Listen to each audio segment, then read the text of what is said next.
Okay, so welcome everyone. Thank you for coming. I'll be doing the Kibana Workshop, but actually it's a bit more than that. I'll get to it in a minute.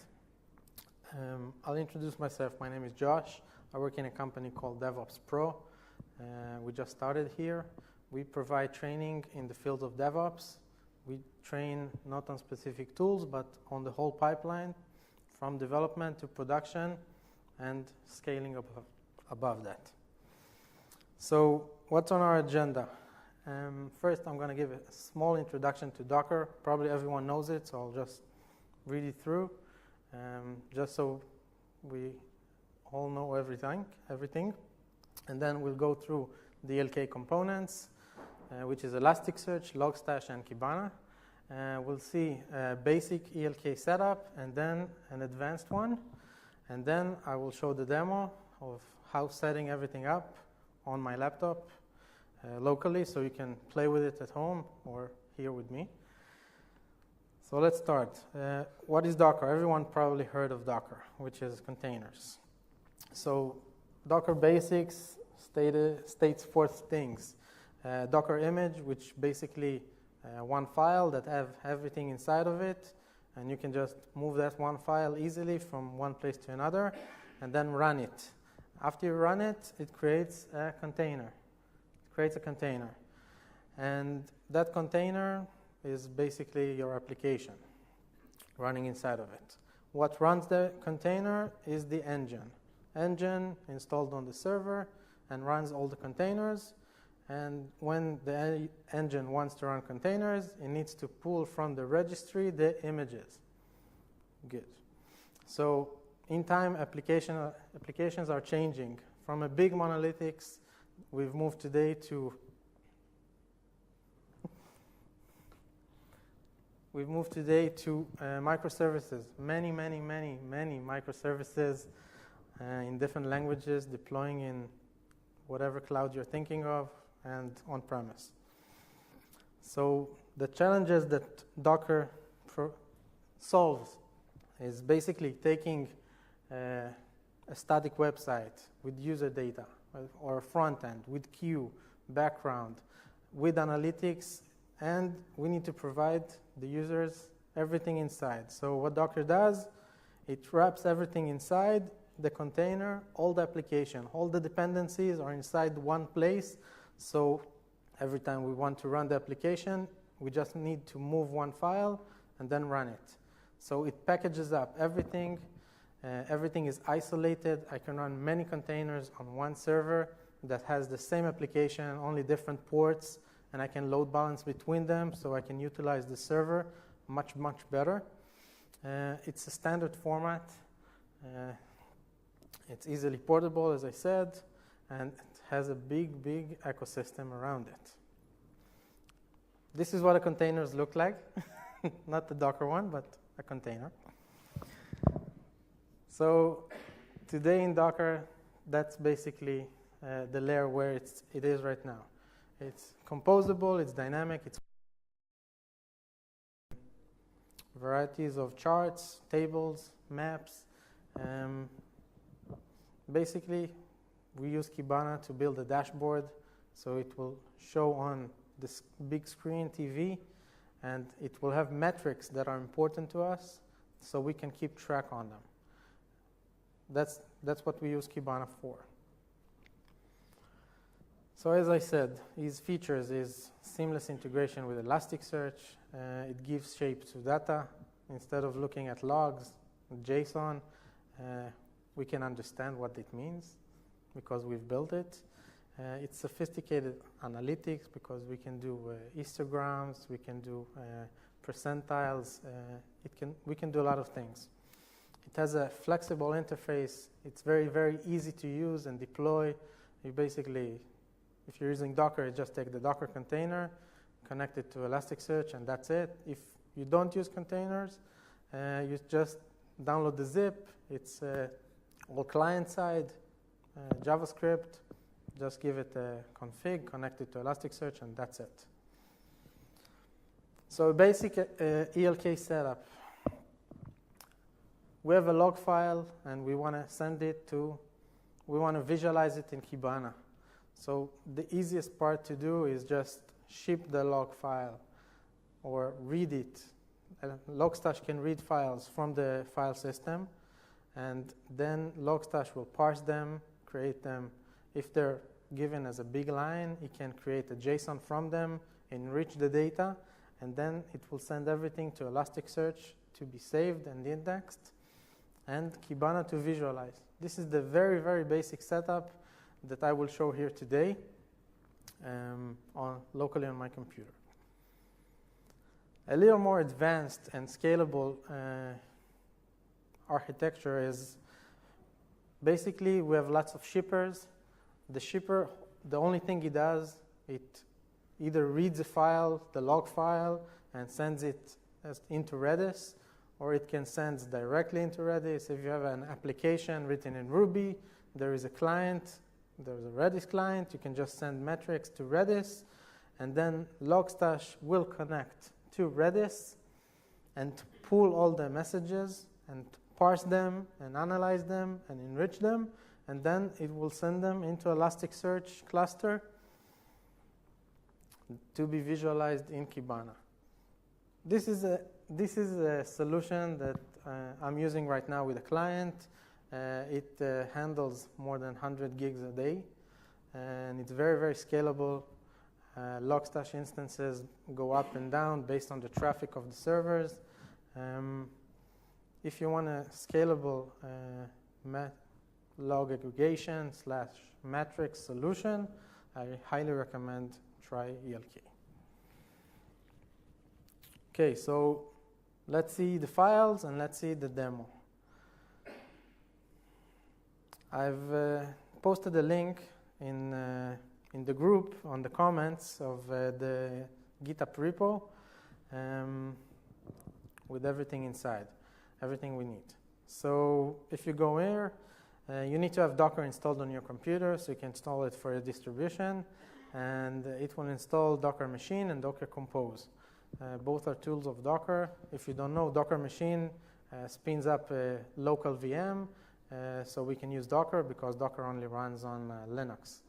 And Docker Compose, basically, it's one file to describe the containers we want on that VM, and I will show it in a second. So a very quick start, we make sure we have Docker Machine installed. We need to create a new machine called dev. That's what I'm using. And start it. Afterwards, we do git clone, cd inside the folder, starting the machine again, Docker machine, setting all the environment variables so we can connect to that machine, and then run Docker Compose up. So, of course, I did everything. No, I've restarted the computer. So I'll be doing Docker machine start. Then we'll wait for an IP. Okay, you don't see anything, right? Say when.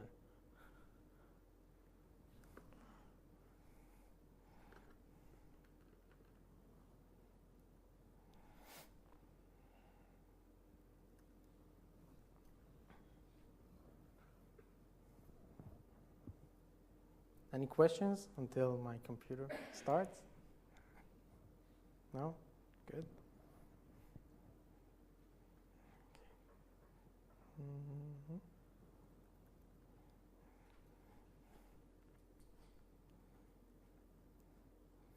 Okay, so I've run the command, everything. I have a file called Docker Compose here, and then I run Docker Compose up, and then it will start running, creating all the instances, and we will see it in a second. So what have we done here? So basically, we have everything running inside Docker, which means it's running locally on my computer. Now, this is a Docker Compose file. Everyone's familiar with it? Yeah, good. So basically, what I'm spinning up 4 containers, one for Elasticsearch, one for Logstash, Kibana, and Loggen. I'll start with the easy ones. Elasticsearch, as we said, the data store. I just use the image from Docker Hub and spin it up. I'm just showing the ports so we can use it. Logstash, I'm building the Docker file in the Logstash folder over here. And that will go over it in a second. And I'm opening the port 5000 and I'm linking it with Elasticsearch, so Logstash can save everything inside of Elasticsearch, all the logs. Afterwards, I'm spinning up a Kibana container. I'm also using the default Docker Hub container. I'm just opening the ports and I'm linking it to Elasticsearch, giving it a bit of memory so it can handle all the logs. Loggen is basically a log generator. I'm using a Ruby gem called Apache Loggen that does all the dummy data for me, so I can show it to you. So also I'm linking it into Logstash so we can connect to Logstash and just start sending data. So what we're seeing here, we're seeing the containers spinning up. For example, this is Logstash container. We see all the log from starting up. And at the end, we see Loggen working and just creating dummy data for us.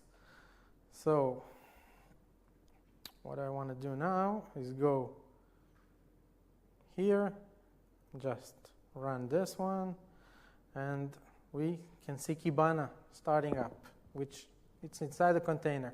The first time Kibana starts, it says, okay, I've detected an index inside Elasticsearch, and the index is called Logstash star.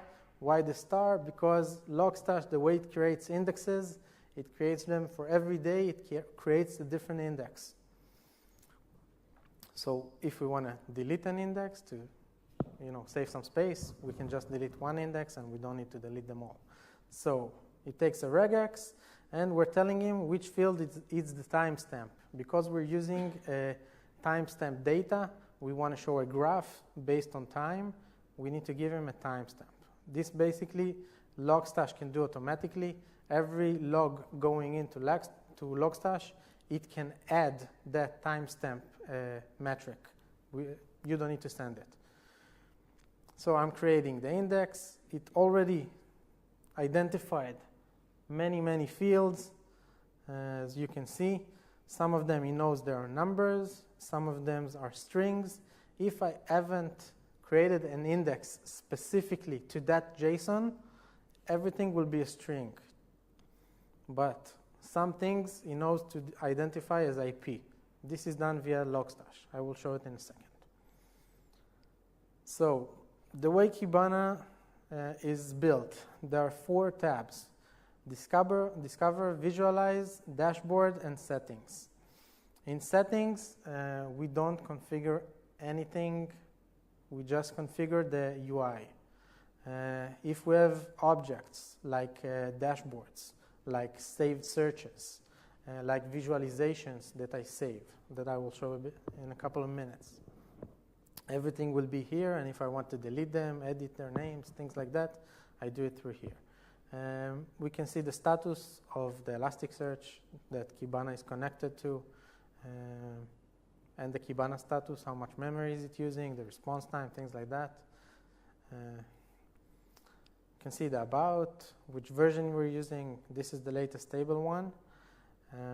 Besides that, we can configure things about the UI, some basic stuff. I usually don't touch it. There's no need. It comes with a decent set of defaults. And the first one is the index configuration. So now when we go to Discover, right now what it does, it's querying Elasticsearch in the last 15 minutes for all the logs, all the events that goes into Elasticsearch. You see the star here? And we have 120,000 events. From the second I did Docker Compose app until now, it put in 120,000 events, dummy events, of course. Now, what an event look like? So when I open it, basically it's JSON. this is what it looks like inside Elasticsearch. It's a JSON, and Kibana just gives it a great visualization that helps us search it and helps us cut it the way we want to. And we can send any JSON we want. I'm using it not only as log aggregator, I'm using it as a custom metric solution. If I want to do benchmarks inside the application, I send the benchmark statistics. I also use it for business KPIs. I basically use ELK for everything. So what fields do we have here? We have the timestamp one, which comes from Logstash. We have the version, ID, index. We have the agent one. Agent, it's everyone knows what agent is. It comes from the client side. It holds all the information about the browser the users are using and the OS they're using. So this comes from the log generator. And when it comes into Logstash, Logstash parses this long line into small bits of pieces so we can cut and slice based on them. Instead of doing the query on one field, it creates agent divides, agent major, minor, name, OS, and everything that I want to query the agent about. So we can see this client is using Windows 7 with Internet Explorer. We can see his IP. Based on that IP, Logstash is using MaxMind database to know that the city is Seoul, the country is Korea, longitude, longitude, everything comes from Logstash, enriching the data, which I will show in a second. And we can see the path and if there was a URI, we can see everything and the response, of course. A simple search that I want to do is like I want to do a response, and I want to find how many 500 responses I have. So I have 18 responses with 500. We're doing good. Most of them are 200. So this is an example of a search that I did with Kibana. Besides that, let's move on. So this is the Docker Compose file. When I did Docker Compose up, it spins up all the containers and everything just runs. Why is it running? So we will look at first at the Logstash container. Basically, when I do Docker Compose up and I have the build command here, it will go to that folder, look for the Docker file, and build an image from that Docker file. So what inside the Docker file that we need to have? So from Logstash, this is the base image. From this, I'm inheriting everything and building on that. I'm running these commands. I'm creating two folders for the private key and the private certificate. I'm adding these files, which you can see here. This is the way Logstash works. It works with SSL. The client needs to have the keys also, and the Logstash needs to have them also. We expose the port inside the container, so everyone can connect to it using port 5000. I'm setting up the Dvir, so it'll be easy to run commands. I'm copying the configuration of Logstash that I will show in a second, and then I'm telling him which command to run when I'm doing Docker run.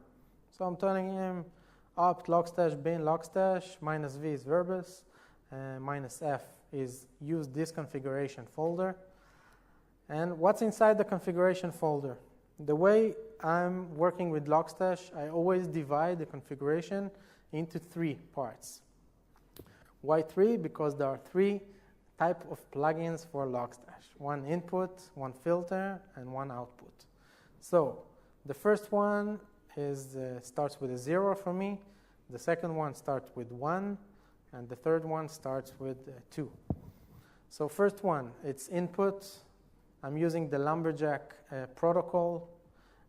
You can read all about it. And I'm configuring what it needs to be configured. The port 5000 that Logstash will listen to it. I can have as many inputs as I want. I can have one input which is Redis, the other one RabbitMQ, the third one S3, the fourth one HTTP, and then Lumberjack, and then Beats, and as many as I want. And Logstash will connect to everyone, or they will send data to him, and everything will run. So this is the configuration, the simplest configuration. I just give him the SSL key and certificate. Okay, here comes the fun part. I'm parsing the data. I want to parse the data from Apache, the dummy data, and run them. This, I can run Ruby code inside of it.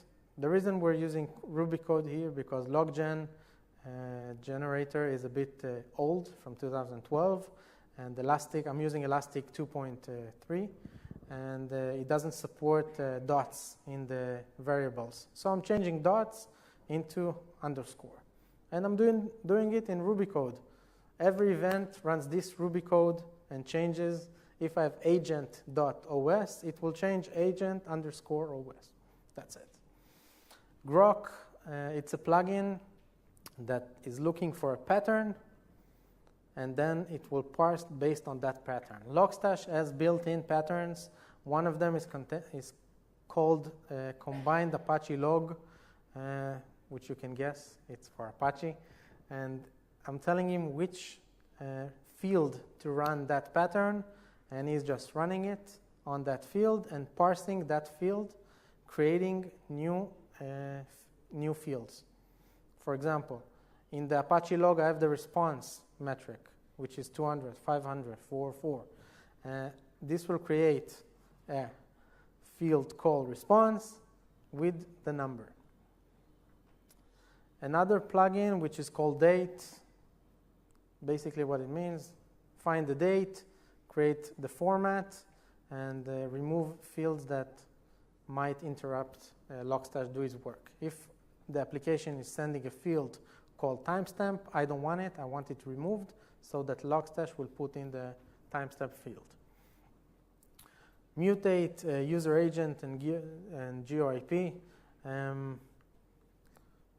User agent, I'm guessing you all know what it does because I talked about it before, and GeoIP also. Mutate also, it can help us change inside of the field, inside the content. It can help us change stuff. If I want to change, if I'm looking for something with that and I want to delete it, I'm just running it with the mutate and it will delete everything. Questions? Nothing? Good. The last one is the output. As I said, I'm just sending it to Elasticsearch. If I want to debug something and I want to show it on the console, there's stdout output plugin that I'm just dumping everything into stdout. I will open it in a second and rerun everything so we can see everything. Okay, so that's Logstash. The next one is the log generator. This is a bit more complicated Docker image, but still very simple. I'm using Alpine Ruby. I'm installing dependencies like CRL that I need. I'm running the command, creating a data folder. I'm moving into that folder. I'm installing the gem called Apache Login. And then I'm installing Logstash Forwarder, which basically forwards everything inside Logstash using the Lumberjack protocol. I'm installing it because it's a binary. I'm just downloading and moving it into the binary folder. I'm adding the two keys because the client and the server needs to have keys so they can talk to each other. And then I'm setting up a volume. Inside Docker, I can have a volume. Basically, that's the way I'm sharing the information. I'm creating a volume called data, and that volume, Logstash forwarder, will so I can see inside the host that files. And then I'm running everything using the command Apache login. I'm giving it a limit of 500,000 metrics that I want him to generate at the rate of 200 a second. And then I'm just piping them and forwarding them using the Logstash forwarder, which this is his configuration. I'm just telling him, okay, connect to Logstash, port 5000. This is your SSL key or certificate, and these are the files. This is the path for the files, which is current directory. And this is the type. To every event, I'm adding another field called type that has value of access. And here we can see if type equals access. So only events with type access will go inside that block. Okay? Great. So now that we have everything inside, let's do something with the data. So we can see how many metrics we have. Currently have 484, and it will stop at 500,000 metrics. Let's visualize something. Anyone has any idea? Who wants to see how many IE users we have? That's a bad idea, I know. So let's take agent name. See agent name called IE. We don't have any. No. Yeah. So we have 171,000 agent called IE. Now this is a very simple search, very, very simple search. And the way I visualize things usually, when I want to do searches, I do them in the Discover tab. Why? Because it's easy and convenient to see all the fields, to get a notion of everything. And then I save them. I just save them. I want to see IE users. And then I save the search. And now I want to create a chart from it. I want to see, like, every minute how many IE users we have. Because if I'm deploying in my application a version that doesn't support IE7, for example, I want to know how many IE7 users I have. And I want to see that the numbers of users is decreasing since I'm not supporting that browser version anymore. So let's visualize. Let's do a line chart. These are all the options: area chart, data table, line chart, markdown, metric. Let's do line chart. And I want to do from a saved search. Okay, now I only have one, so I will take IE users. Okay. And then I need to define the x-axis, which usually is the date histogram.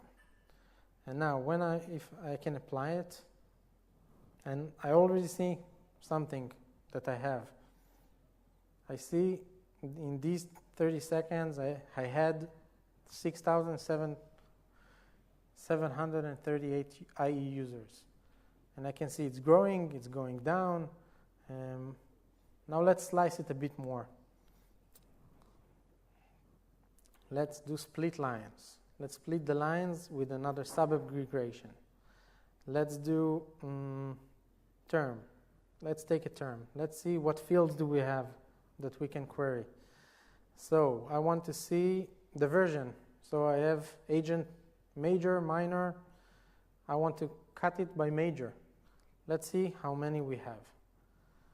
So we can see we have two types of IE users, IE9 and IE8, and we can see the amounts of users that are IE8 and type, and how many users IE9. Now, after I've done the chart, I want to display it on a big screen. For that, I need to create a dashboard. So I'm saving this chart the same way I saved the search. And I'm giving it a name, and I'm saving it. And the only thing that's left to do is go to dashboard and go to the plus button and add the visualization we just added. After adding it, I would also need to save that dashboard. Let's call it browser. Browser users. So this is one visualization we did, and we can see how many IE users we have that specific time. Now I can add as many as I want. If I want the agent to be Firefox, let's see how many Firefox we have. 92,000. I can do the same way. I can do the search, do the save, sorry, and then save it, and then says Firefox. The same way I can visualize it,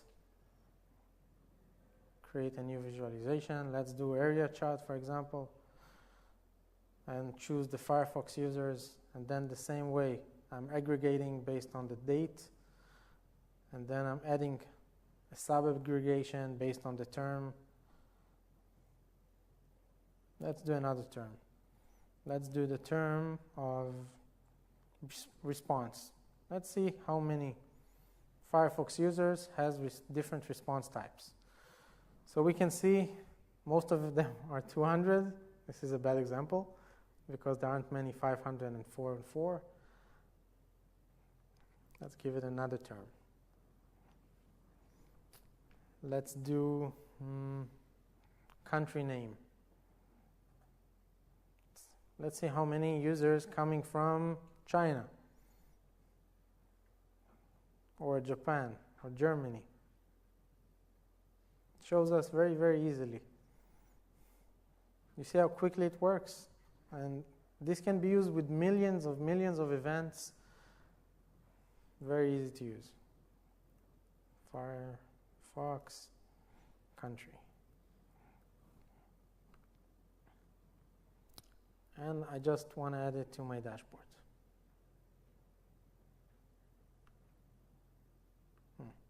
Rather the same one. Okay. All right, this is my new dashboard. Now I highly recommend everyone to give it a try.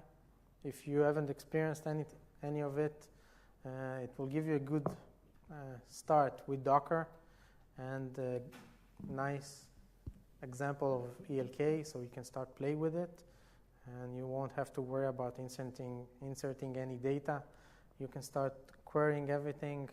It uses the Apache Lucene syntax for querying.